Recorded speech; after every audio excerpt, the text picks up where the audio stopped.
violence. And I'm JP. I have a problem called solution.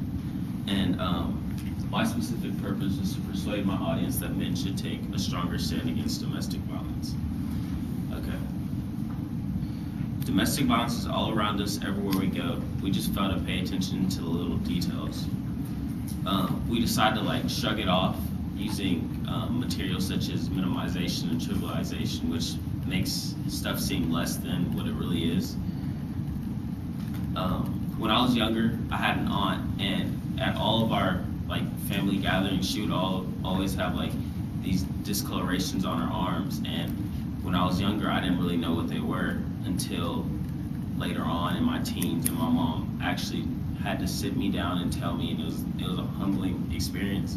And many others might be in the same situation because this happens quite often, so maybe someone you know might be going through it. So today I will present you with the problem, and then the cause of the problem, and then solutions in which men are taking action against this problem.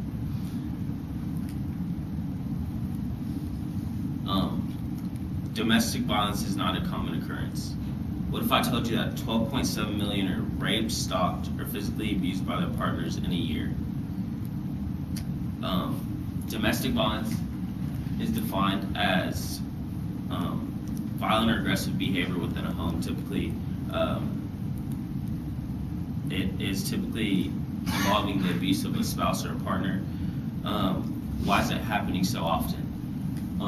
There are financial, psychological, destructive thought patterns that you can have towards yourself or your partner that can typically set that off. Psychologist Robert Firestone, who studied negative thought processes and their effects, coined the term fantasy bond, which means basically you're having false intimacy and feelings of love towards this person, which can make you stay with that person through everything.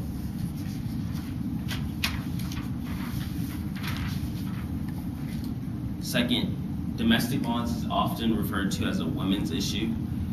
This shows just a negative image towards men, and we should really just stand up and fight towards this unacceptable behavior. More women are domestically abused than men statistically, and in fact, 1 in 3 women has been physically abused. So there are 5 women in here, and 1 in 3 could be abused. And then you see the stats here. U.S. women who are victims of domestic abuse, 1 in 4. U.S. women who are murdered by their partners every day, 3. U.S. women who have survived attempted or completed sexual assault, 1 in 6. And then U.S. women who reported being raped or sexually assaulted in 2009, 1.3 million. Moreover, if men stand up against the problem that is typically happening against women, then we can just kind of sort of put up a boundary and kind of break down that barrier. Moving from the causes and misconceptions, we'll look at the action that men must take a part of to show that they will no longer stand for it.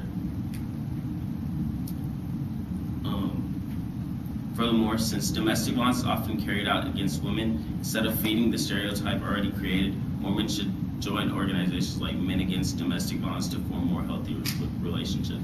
Men like Patrick Starr, Maurice Manley, and Terrence J. are all advocates, and they've all had interviews and commercials fighting against that. And also there are initiatives that guide and help shape men and their beliefs and guide them and push them towards the right direction. Furthermore, if you participate in activity like that and break down that barrier, then we can, I don't know if we can break it down, but we can hopefully just reduce those levels of domestic violence. Concluding, we talked about the frequency of domestic violence and ways today men are helping combat this problem being presented to the problem. I hope we can all take action